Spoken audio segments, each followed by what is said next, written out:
They thought she was weak. They thought she was broken. When 8-month pregnant Helen Miller collapsed on the cold, hard floor of courtroom 4B, her husband's mistress didn't gasp. She smirked. It was the smile of a woman who thought she had already won. But arrogance has a way of blinding you to the truth. What neither of them knew was that the envelope sitting on Judge Harrison's bench didn't just contain a DNA test. It contained a secret so explosive it wouldn't just end the trial. It would destroy their entire lives. And when the judge finally spoke, that smirk would be the last thing anyone remembered. The air conditioning in the Superior Court of King County was humming a low, monotonous drone. But to Helen Miller it sounded like a scream trapped underwater. She sat at the mahogany defense table, her hands resting protectively over the heavy swell of her stomach. 8 months. She was 8 months pregnant with a child that her husband, David, was currently trying to argue wasn't his. Across the aisle, the atmosphere was entirely different. It smelled of expensive cologne and victory. David sat there, looking every inch the aggrieved victim in his charcoal Armani suit, the same suit Helen had picked out for him for his brother's wedding 3 years ago. Back when they were happy. Back when David and Helen was a sentence that didn't end in a question mark. Next to him sat Chloe Reynolds. If Helen was a portrait of exhaustion, swollen ankles, dark circles under eyes that had cried too many tears, and a maternity dress that had seen better days, Chloe was a magazine cover. She was 24, radiant, and currently wearing a white blazer that looked suspiciously like a bridal cut. She wasn't supposed to be sitting at the counsel table. Usually mistresses were relegated to the gallery, but David had insisted she was his emotional support and a key witness to Helen's alleged instability. Judge Arthur Harrison, a man with bushy grey eyebrows and a reputation for having zero patience for courtroom theatrics, looked over his spectacles. He shuffled the mountain of paperwork in front of him. "Mr. Sterling," the judge addressed David's lawyer, a shark of a man named James Sterling, who charged more per hour than Helen used to make in a week. "We are here to determine the preliminary custody arrangements and the motion to dismiss spousal support. You may proceed." Sterling stood up, buttoning his jacket with a confident snap. "Thank you, Your Honor. We intend to prove that Mrs. Miller is not only unfit to parent the unborn child due to severe psychological instability, but that she has also engaged in a pattern of deceit regarding the paternity of said child to entrap my client into financial servitude." Helen felt a sharp kick against her ribs. Even the baby hates him, she thought, wincing. "Objection." Helen's lawyer, a court-appointed attorney named Linda Greason, said half-heartedly. Linda was overworked and underpaid, and she looked as tired as Helen felt. "There is no evidence of instability." "On the contrary," Sterling smirked, pulling out a tablet. "We have text messages, witness testimony from Ms. Reynolds, and financial records showing Mrs. Miller's erratic spending and violent outbursts." Helen gripped the edge of the table. Violent outbursts. The most violent thing she had done in the last 6 months was throw a Tupperware container into the sink when she found out David had emptied their joint savings account to buy Chloe a convertible. She looked at David. "Look at me," she begged silently. "Look at the woman you swore to love, for better or worse." But David didn't look at her. He was busy whispering something into Chloe's ear, making her stifle a giggle. A giggle. In family court, while his wife sat a few feet away, carrying his child facing destitution. The cruelty of it wasn't sharp. It was dull and heavy, like a lead blanket. Helen felt the room tilt slightly to the left. Her blood pressure had been sky-high for weeks, preeclampsia the doctor had warned. "Stress is your enemy, Helen," But how do you avoid stress when your life is being dismantled piece by piece by the person who built it with you? "Ms. Reynolds," Sterling called out, "please state for the court what you witnessed on the night of August 14th. Chloe stood up. She smoothed her skirt, tossing her blonde hair over her shoulder. She looked at the judge with wide, innocent doe eyes. "Well?" Chloe began, her voice sugary sweet, but laced with poison. "David and I were just trying to have a civil conversation with Helen about the separation. We wanted to be amicable, but she just snapped. She started screaming that if she couldn't have David, no one could. She threw a vase. She threatened to hurt herself and the baby, just to punish him." "Liar." Helen gasped the word escaping her lips before she could stop it. "Order." Judge Harrison banged his gavel. "She's lying." Helen tried to stand, but her legs felt like jelly. "I was begging him not to leave. I was begging him to think about our family." "Your Honor," Sterling interrupted smoothly, "this outburst is exactly the kind of instability we are referring to." David finally looked at Helen then. His eyes were cold, devoid of the warmth that used to be there. He looked at her like she was a stranger, or worse, an inconvenience, a stain on his new perfect life that he needed to scrub away. "Helen, please," David said, his voice dripping with fake concern. "Calm down. Think of the baby. Even if—" He trailed off, letting the implication hang in the air. "Even if it's not mine." The room began to spin faster. The fluorescent lights overhead blurred into streaks of white lightning. The droning of the air conditioner turned into a roar. Helen felt a wave of nausea crash over her. She tried to take a deep breath, but her lungs felt compressed. She saw Chloe smile. It wasn't a nervous smile. It was a predator's smile, a small, tight curling of the lips that said, "I have your husband, I have your money, and soon I'll have your dignity." Helen reached for the water pitcher on the table, but her hand knocked it over. Ice water spilled across the defense documents, soaking the papers. "Mrs. Miller," Linda Greason asked, alarmed. Helen tried to speak, to say, "I need a doctor," but the darkness was closing in from the edges of her vision. The last thing she saw before the floor rushed up to meet her was that smile on Chloe's face. And then everything went black. Beep, beep, beep. The rhythmic sound of the heart monitor was the first thing to pierce the fog. Helen didn't open her eyes immediately. For a blissful second, she forgot where she was. She forgot the court, the betrayal, the smile. She just floated in the darkness.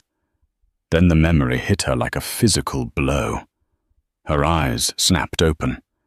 She was in a hospital room. The lights were dimmed. A nurse was adjusting an IV drip next to her. "My baby." Helen croaked, her throat dry as sandpaper. The nurse, a kind-faced woman with Martha on her name tag, smiled gently. "Baby is fine, honey. Still cooking. But your blood pressure spiked dangerously high. You had a syncope episode, fainted. The judge suspended the hearing for 48 hours to let you stabilize." 48 hours. Helen closed her eyes. It was a reprieve, but a short one. Is my husband here?" she asked, hating herself for hoping. Martha's face tightened. "There was a man and a woman. They stayed for about 10 minutes. The man asked if the baby was born yet, and when we said no, they left. Said they had a dinner reservation they couldn't miss." A dinner reservation. Helen turned her head into the pillow, letting the hot tears flow. David had met Helen in college. They had eaten instant noodles together in a dorm room, dreaming of the future. He had held her hand when her mother died. He had cried when they found out she was pregnant, after 2 years of trying. Who was this man? This monster who could leave his pregnant wife in the ER to go to dinner with his mistress. The door creaked open. Helen stiffened, expecting David, but it was Linda Greason, her lawyer. Linda looked more disheveled than usual, carrying a thick binder. "How are you holding up?" Linda asked, pulling a plastic chair up to the bedside. "I've been better," Helen muttered. Did I ruin everything by fainting?" "No." Linda sighed, rubbing her temples. "Actually, it might have bought us the time we needed. But Helen, we have a massive problem. Sterling gave me the discovery files while the paramedics were loading you up. It's bad." Helen pushed herself up on her elbows, ignoring the dizziness. "How bad?" Linda opened the binder. "David isn't just going for custody. He's going for a scorched earth divorce. He's claiming you committed fraud." "Fraud?" "He claims you knowingly deceived him about your fertility treatments.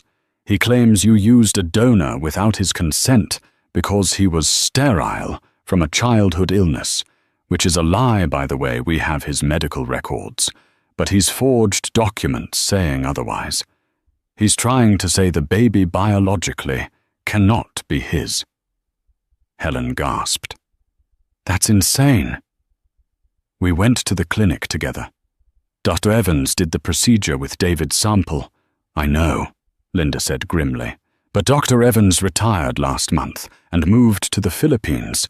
We can't reach him. And the clinic suddenly has corrupted fields for the month of your conception." Helen felt a chill that had nothing to do with the hospital air. "David paid them off. He's an investment banker, Linda. He knows people. He has money." "There's more." Linda hesitated. "Chloe. What about her? She's not just the mistress. I did some digging while you were out. Chloe Reynolds is the daughter of Judge Harrison's former law partner. They play golf together. That's why she was so smug." Helen felt the blood drain from her face. "So the judge is biased. It's a conflict of interest that should have been disclosed but wasn't," Linda said. "If we call it out without proof, we look paranoid, and the judge will turn on us even harder. If we say nothing, we're walking into a slaughter." Helen looked at her hands. They were trembling. "So I'm going to lose my baby. That's what you're telling me. He's going to take my baby and give it to her." "No." Linda said, her voice fierce for the first time.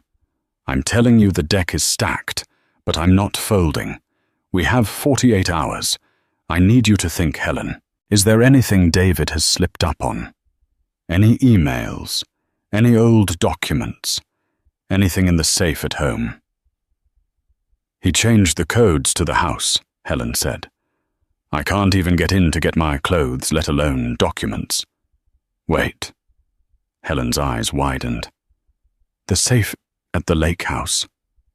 "The lake house?" Linda asked. "His parents' old cabin. He never goes there. He hates the woods. But he kept a backup drive there years ago with all his insurance files. He said if anything ever happened to his firm, he needed leverage." "Do you have a key?" "No," Helen said, feeling the hope deflate. "But my brother does. He used to do maintenance on it for David." Linda stood up, snapping the binder shut. "Call your brother. Tell him to get to that cabin immediately.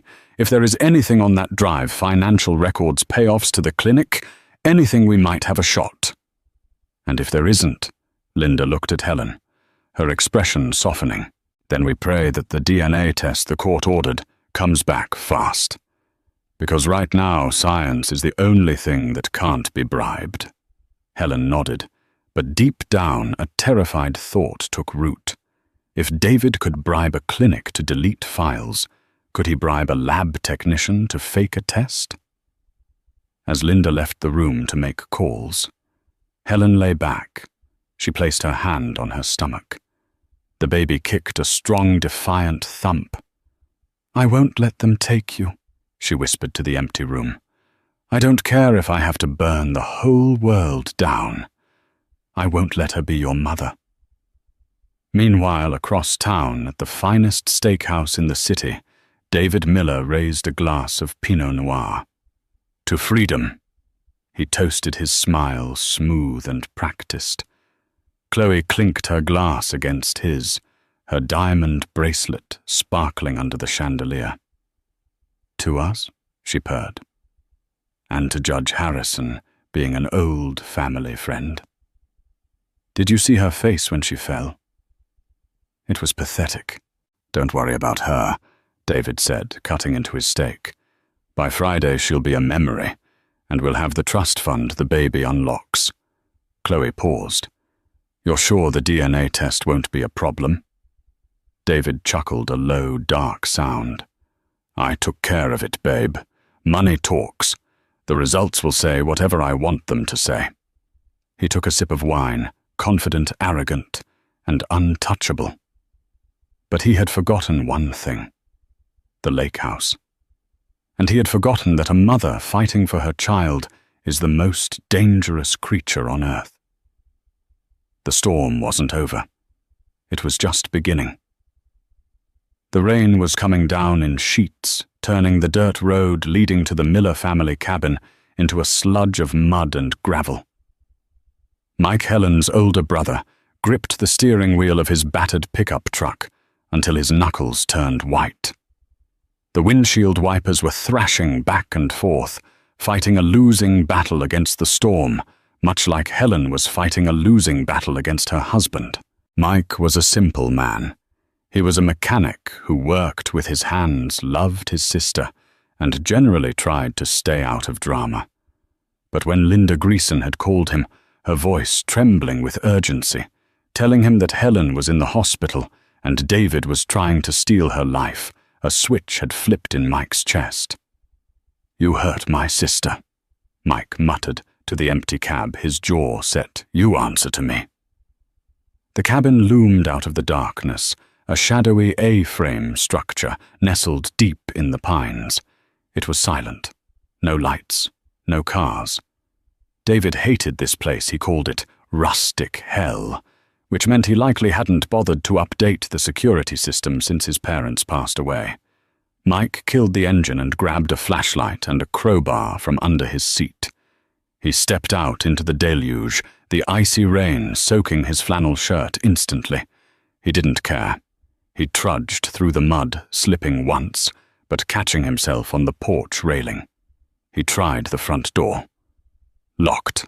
He tried the keypad. Helen had said the old code was 1985, the year David was born. He punched it in. A red light flashed. Incorrect. "Of course," Mike hissed. David, in his paranoia, had changed it. Mike moved to the back toward the kitchen window. He knew the latch on this one was faulty. He had meant to fix it 2 summers ago, but never got around to it. For once, his procrastination was a blessing.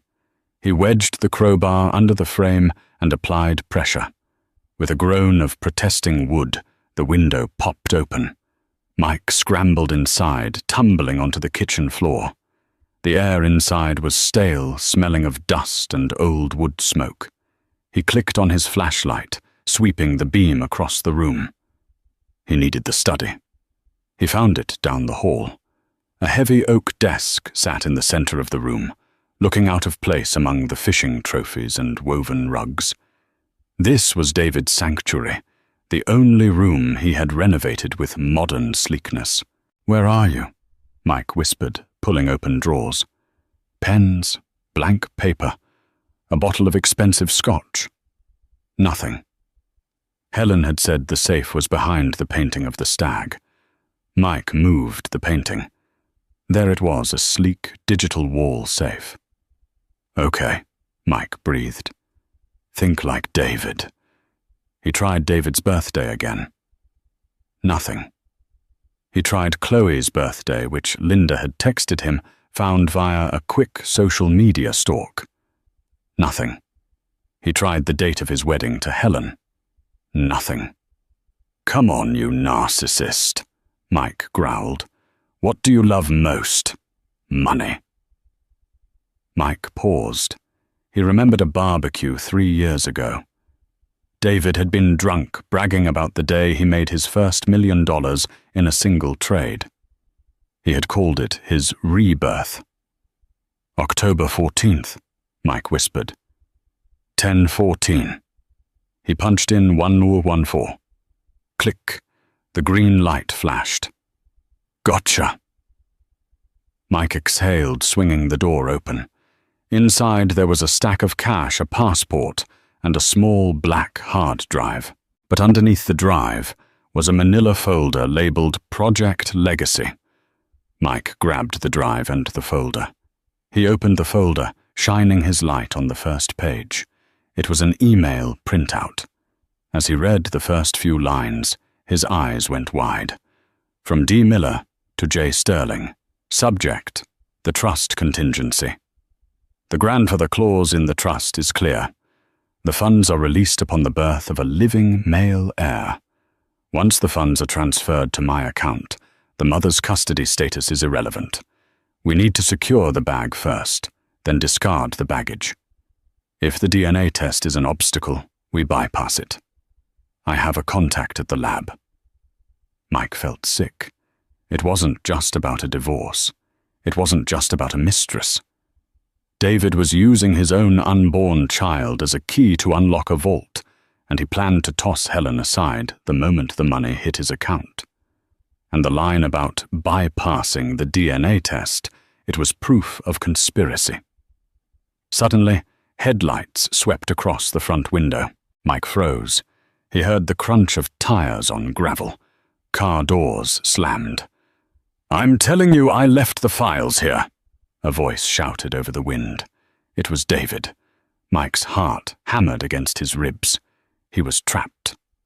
"Well, hurry up," a female voice replied. "Chloe, I don't want to ruin my heels in this mud." "Just stay in the car, Chloe," David snapped. Mike looked around frantically. There was no way out the front without being seen. The back window he'd broken was too high to climb out of quickly without making noise. He heard the front door beep. Beep, beep, beep, beep. The electronic lock disengaged. David was coming in. Mike shoved the drive and the folder inside his jacket. He scanned the room. There was a closet near the door. It was a cliché, but it was his only shot.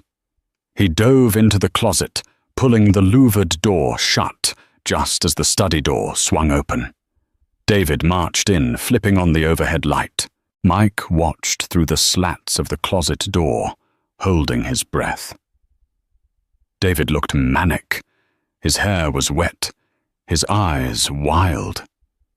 He went straight to the safe. He punched in the code.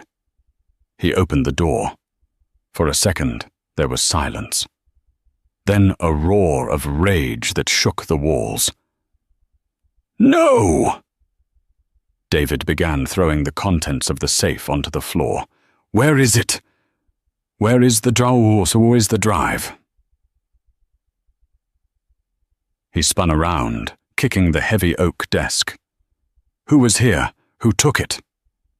He pulled out his phone, his fingers trembling as he dialed. "Sterling. Someone raided the safe. The drive is gone. No, I don't know who. If they have those emails, I'm dead. We're both dead." Mike stayed perfectly still, sweat trickling down his back despite the cold. If David opened this closet, there would be a fight. And in his current state, David looked ready to kill. "I'm going to kill her," David hissed into the phone. "It had to be Helen, or that mechanic brother of hers." David paced around the room, his eyes darting to the window. He saw the broken latch. "They broke in!" He ran out of the room, shouting for Chloe. "Get the gun from the glove box. Someone's here. Gun." Mike didn't wait. The moment David left the room, Mike burst from the closet. He didn't go for the window. He sprinted into the hallway, lowered his shoulder and crashed through the back door, splintering the wood near the lock. He hit the wet deck, rolled, and scrambled toward the woods. "Hey!" David screamed from the front of the house. A gunshot cracked through the air, wild and aimless, chipping the bark of a pine tree 10 feet to Mike's left. Mike didn't look back. He ran through the dark, muddy woods, clutching the evidence to his chest. He circled back to his truck, parked down the road, hidden by the brush. He threw himself into the driver's seat, revved the engine, and peeled out mud spraying everywhere. As he sped back toward the highway, his hands shaking, he dialed Linda. "I got it." Mike panted into the phone. "And Linda, you were right. It's worse than we thought. I'm coming to the court. Don't let the judge rule until I get there." 48 hours had passed since Helen had collapsed, but the tension in courtroom 4B hadn't dissipated. It had calcified into something hard and brittle. Helen sat in her wheelchair next to the defense table. The doctors had wanted to keep her for observation, warning that her blood pressure was a ticking time bomb, but Helen had refused. She signed the waiver. She put on her best dress, a navy blue maternity gown that made her look dignified despite her pale skin. She wasn't going to let them decide her fate while she lay in a hospital bed. "You shouldn't be here," Linda whispered, arranging her papers. "Mike is 10 minutes out. We just need to stall." "I'm not stalling," Helen said, her voice quiet but steady. She looked across the aisle. David was there, looking slightly less polished than before. There were dark bags under his eyes. He kept tapping his pen against the table, a nervous staccato rhythm. Chloe sat behind him in the first row of the gallery, today having been reprimanded by the bailiff for sitting at the counsel table previously. She was filing her nails, looking bored, but her eyes kept darting to the door. They knew someone had raided the cabin, but they didn't know what Mike had found or if he would make it in time. They were betting on the judge speeding things up. "All rise," the bailiff announced. Judge Harrison swept in his black robes, billowing. He looked annoyed. "Be seated. We are reconvening the matter of Miller v. Miller. I understand there was a medical incident previously. Mrs. Miller, are you fit to proceed?" "Yes, Your Honor," Helen said, lifting her chin. "Good," Harrison grunted. "Because I have a full docket, and I intend to finish this today. Mr. Sterling, you were in the middle of your arguments regarding paternity fraud." Sterling stood up. He looked tired, too likely from a late-night panic call with David. "Yes, Your Honor. As we stated, my client has reason to believe the unborn child is not his. We requested an expedited DNA test from the court-approved laboratory. The results have arrived." Sterling picked up a large, sealed white envelope from the clerk's desk and handed it to the judge. The room went silent. The air conditioner hummed. The only sound was the rustle of paper as Judge Harrison broke the seal. Helen's heart pounded against her ribs. "Please," she prayed, "let the science be real. Let the truth matter." She looked at David. He had stopped tapping his pen. He was leaning back, a smirk returning to his face. He looked confident. Too confident. He had told Chloe he had taken care of it. Did that mean he had bribed the lab to say negative, or did he have another trap? Chloe put down her nail file and leaned forward, a cruel smile playing on her lips. She was ready to watch Helen be humiliated. She was ready for the moment the judge declared the baby a product of an affair, stripping Helen of any claim to David's money or support. Judge Harrison pulled out the document. He adjusted his glasses. He read the paper. Then he frowned. He read it again. He looked up, his gaze landing squarely on David.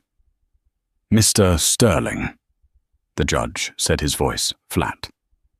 Is it your client's assertion that he is not the father? It is, Your Honor, Sterling said smoothly. My client is sterile due to a childhood bout of mumps. We have medical affidavits. That won't be necessary, Judge Harrison interrupted. David's smirk widened. This was it. The victory lap. The DNA test results, the judge announced, holding up the paper, indicate a 99% probability that David Miller is the biological father of the unborn child. The silence that followed was deafening. David's smirk froze. It didn't fade slowly. It shattered. His mouth hung open. What? Chloe gasped audibly from the gallery. Wait. What? That's impossible, David blurted out, standing up. I paid. I know for a fact. Sit down, Mr. Miller, Judge Harrison barked. Are you questioning the court-appointed laboratory? David sank back into his chair, his face draining of color. He looked at Sterling in panic. The fix was in, he hissed too loud. Why does it say positive? Shut up, Sterling whispered harshly, kicking David under the table. Helen felt a wave of relief so strong it almost made her dizzy again. He is the father. The truth had won. But why was David so shocked? If he wanted the trust fund, he needed the baby to be his. Then it clicked. David had tried to play both sides. He wanted the court to declare the baby illegitimate today, so he could divorce Helen without paying alimony or child support. He wanted to brand her a cheater. Then later, he would likely use a private test to claim the trust fund money, keeping it all for himself. He wanted to destroy Helen first, then profit from the child later. But the lab hadn't played along. This changes the landscape of the case significantly, the judge said, looking at Sterling with narrowed eyes. Your motion to dismiss spousal support based on paternity fraud is hereby denied. In fact, given your client's vehement denial of his own child, I am inclined to question his character. Your Honor, if I may, Sterling stammered, trying to salvage the shipwreck. My client was merely misinformed by medical professionals regarding his fertility. It was an honest mistake. An honest mistake, Helen spoke up. She couldn't help it. He left me in the hospital while I was having a heart episode to go eat steak with his mistress. He told everyone I was a whore. That wasn't a mistake. It was a strategy. Mrs. Miller, please address the court through your attorney, the judge warned, though his tone was softer than before. Your Honor, Linda Greason stood up. She checked her phone. A text message from Mike. I'm in the elevator. We have more than just character questions, Linda said, her voice ringing out strong. We believe Mr. Miller's actions go beyond bad faith. We believe they constitute criminal conspiracy. Objection, Sterling shouted. Unfounded accusations. Not unfounded, Linda said, pointing to the double doors at the back of the courtroom. We have the receipts. The doors burst open. Mike stood there, chest heaving, dripping wet mud caked on his boots. He held a black hard drive in one hand and a stack of soggy papers in the other. He looked like a wild man, but to Helen, he looked like a guardian angel. Your Honor, Mike shouted, ignoring the bailiff reaching for his arm. I have evidence that David Miller planned this whole thing. The trust fund, the bribes, everything. Seize that man. Judge Harrison ordered the bailiff, but he held up a hand. Wait. What evidence? This, Mike said, marching down the aisle, shoving past the stunned bailiff. He slammed the papers onto the defense table. Emails from his secret safe. He admits to trying to bribe the lab. He admits he only wants the baby for a trust fund payout. The courtroom erupted. Reporters in the back row started typing furiously on their phones. Chloe Reynolds, realizing the tide had turned violently, stood up and began to inch toward the exit. "Ms. Reynolds," the judge's voice boomed like a cannon. "Sit down." Chloe froze. She looked at David, then at the judge. The smile was gone. In its place was the look of a rat. Realized the ship wasn't just sinking, it was on fire. "Mr. Sterling," the judge said, his voice dangerously low, "I suggest you take a look at those documents, because if what this man says is true, this is no longer a family court matter. It's a criminal one." David looked at the papers Mike had thrown down. He saw the Project Legacy header. He saw the email to the fixer. He didn't look at Helen. He put his head in his hands. But Helen wasn't done. She looked at the judge. "Your Honor, there is one more thing. The folder contains one more document. A deed." Linda picked up the last page Mike had brought. She hadn't seen it yet, but she trusted Helen's instinct. She scanned it quickly, and her eyes widened. "Your Honor," Linda said, a slow smile spreading across her face. "It appears Mr. Miller didn't just hide assets. He hid the fact that the lake house where these documents were found is actually titled in the name of Chloe Reynolds," the court gasped. "Purchased," Linda read, 3 months ago, using funds from the Millers' joint savings account. Helen turned to look at Chloe. "You smiled when I fainted," Helen said, her voice cutting through the noise. "You smiled when you thought I was broken, but you bought a house with my money, and now everyone knows." Chloe's face crumbled. She turned to David. "You said that money was a bonus. You said it was untraceable." "Silence!" The judge banged the gavel so hard the wood splintered. The room fell into a terrified hush. Judge Harrison looked from David to Chloe, his face purple with rage. He picked up the Project Legacy file Mike had delivered.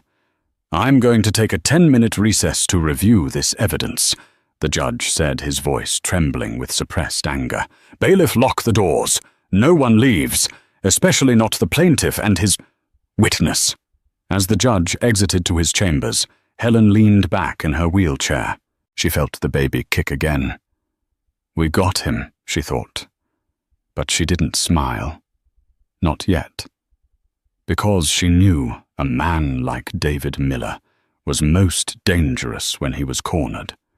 And looking at him now, staring at the table with dead, shark-like eyes, she knew he was plotting one last desperate move. The 10 minutes the judge was in his chambers felt like 10 years. The courtroom was a pressure cooker. The bailiff stood with his back to the door, hand resting near his belt, his eyes fixed on David. David wasn't sitting anymore. He was pacing a tight circle behind the defense table, his hands running through his hair, messing up the perfect gel job. He looked like a trapped animal. He was whispering furiously to Sterling, his lawyer. "You said it was handled," David hissed, his voice cracking. "You said the guy at the lab took the crypto." "Shut up, David," Sterling snapped back, no longer bothering with professional courtesy. He was sweating profusely, wiping his forehead with a silk handkerchief. "If those emails are real, you didn't just implicate yourself. You dragged me into a conspiracy charge. I'm not going to prison for your trust fund." "You work for me." David jabbed a finger into Sterling's chest. "Not anymore," Sterling said, shoving David's hand away. He began packing his briefcase with shaky hands. "I'm filing a motion to withdraw as counsel the second the judge gets back." Helen watched them from her wheelchair. It was pathetic. The two men who had terrorized her for months, who had made her feel small and powerless, were now turning on each other like wolves over a scrap of meat. She looked at Chloe. The mistress was sitting alone in the gallery, clutching her designer purse. She wasn't looking at David. She was looking at the exit sign.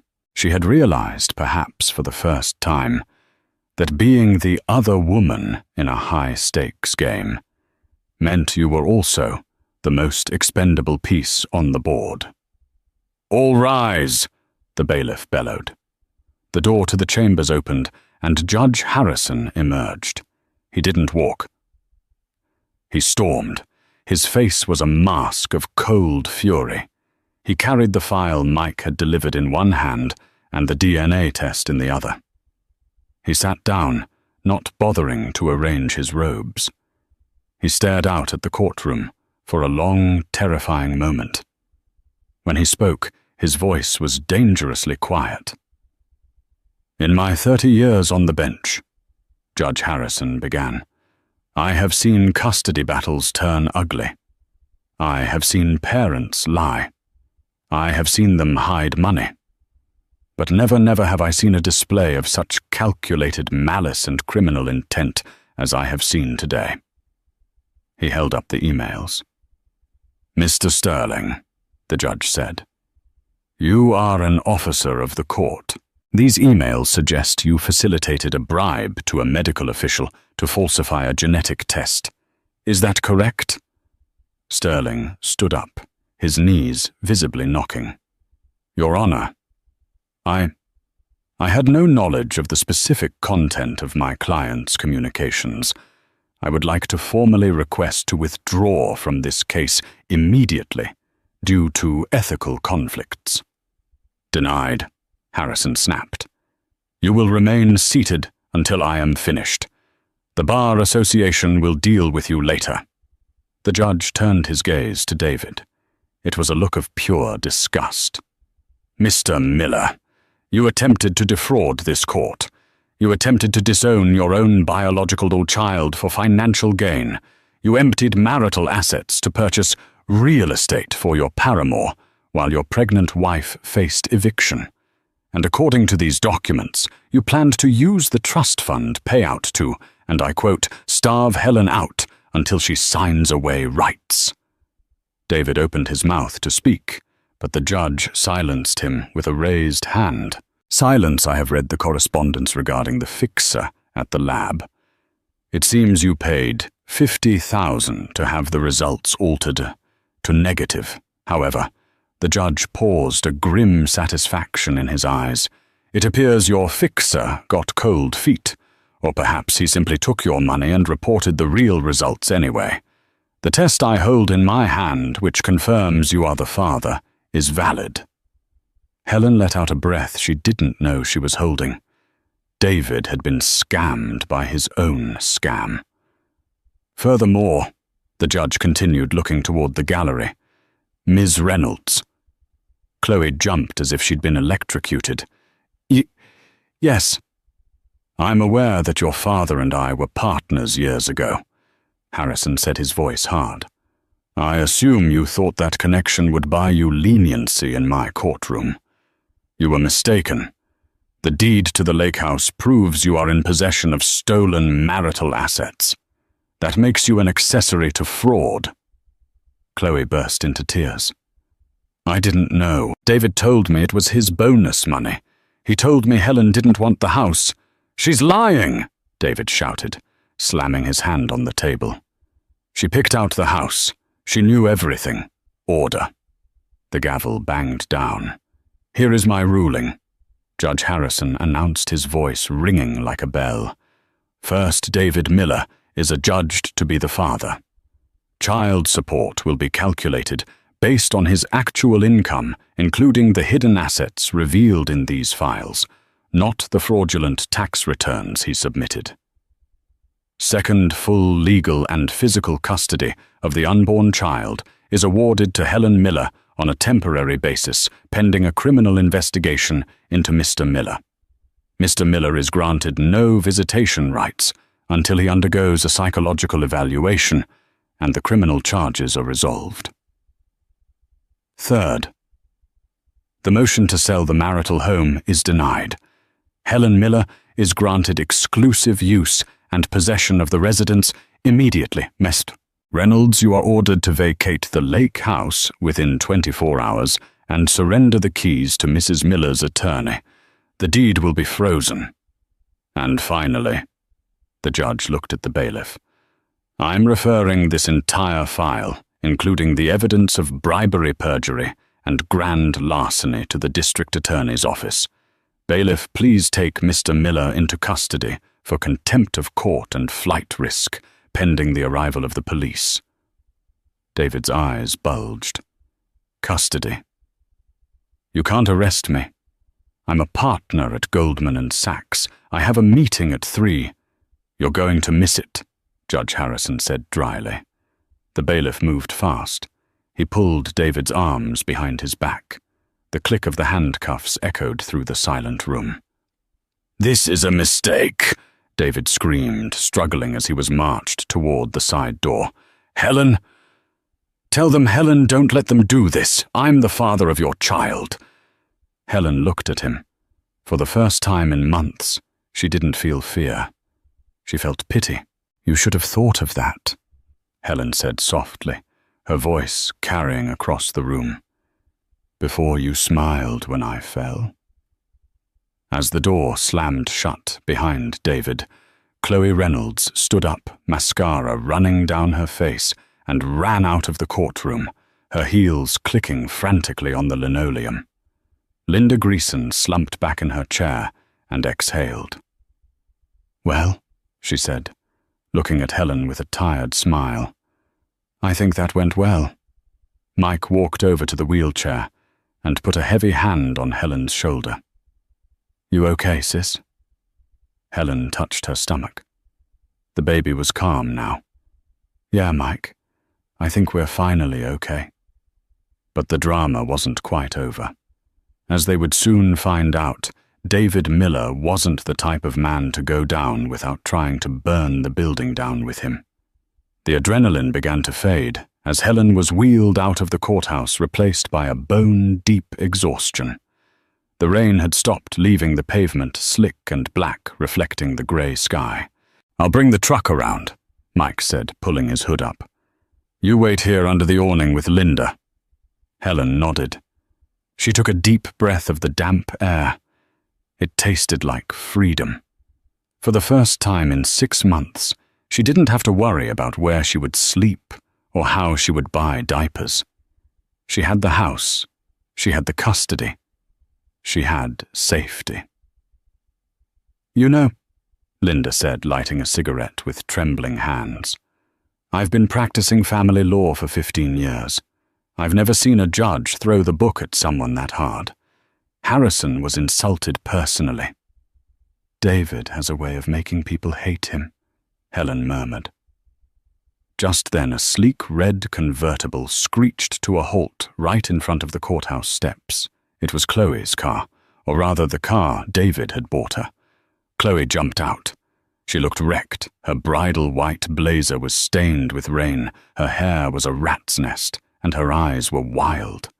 She spotted Helen and Linda and marched up the steps. Linda stepped in front of Helen immediately. Ms. Reynolds, I highly suggest you get back in your car, unless you want me to call the bailiff back out here. I need to talk to her, Chloe shrieked, pointing a manicured finger at Helen. This is all your fault. My fault, Helen asked, wheeling herself forward slightly. You slept with my husband. You helped him hide money. You sat there and laughed while he tried to convince a judge I was crazy. How is this my fault? He lied to me too. Chloe sobbed, her anger suddenly collapsing into hysteria. He told me he was leaving you anyway. He told me the trust fund was just to secure our future. Now the judge says I have to leave the lake house. I moved all my stuff in there. I gave up my apartment. That sounds like a personal problem, Linda said coldly. You don't understand, Chloe pleaded, looking at Helen. He put the mortgage in my name, but he promised to make the payments. If he's in jail and his assets are frozen, the bank is going to come after me. I'll be bankrupt. I'll lose everything. Helen looked at this young woman. She was beautiful, yes, but she was also foolish and greedy. She had gambled on a man who viewed people as possessions, and she had lost. "Chloe," Helen said, her voice steady. "David used us both. The difference is I did everything I could to save my family. You did everything you could to destroy it. Help me," Chloe begged. "Tell the judge I didn't know about the fraud. Please, if I testify against him, will you help me keep the house?" Helen stared at her. The audacity was breathtaking. "The house," Helen said, "was bought with the money meant for my son's education. It was bought with the savings my mother left me when she died. No, Chloe, I won't help you keep it. I'm going to sell it, and I'm going to put every penny back into the account where it belongs." Chloe's face twisted into a snarl. "You vindictive Hey!" Mike's voice boomed across the lot. He had pulled the truck up and saw Chloe screaming. He jumped out, looking menacing in his wet flannel and grease-stained jeans. "Is there a problem here?" Chloe looked at Mike, then at Linda, then at Helen. She realized she had no allies here. "I hope the baby keeps you up all night," Chloe spat, turning around. "I hope you die alone." She stomped back to her convertible, gunned the engine, and peeled out of the parking lot, nearly clipping a police cruiser that was pulling in. The police cruiser stopped. 2 officers got out and headed toward the courthouse entrance. They weren't there for a traffic violation. They were there for David. "Looks like his ride is here," Mike said grimly, watching the officers enter the building. Helen felt a strange sensation. It wasn't joy. It was closure. The man she had loved was gone, replaced by a criminal who was about to be processed into the system. "Let's go home, Mike," Helen said. "I'm tired." Mike helped her into the truck. Linda leaned in through the window.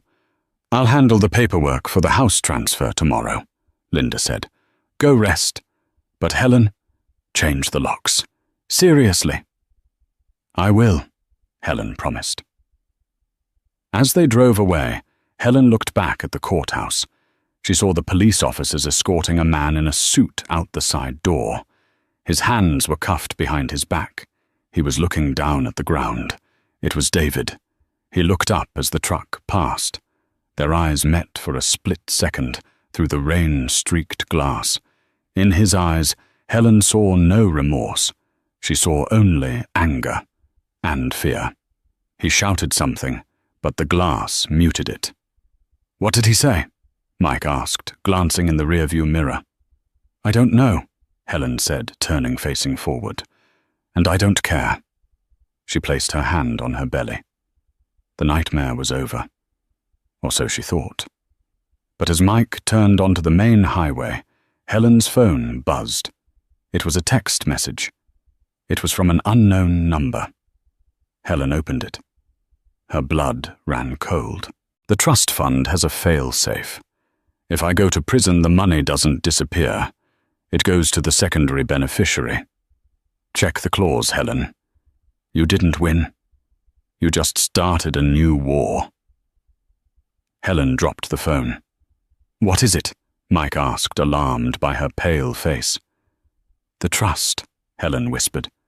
"Who is the secondary beneficiary?"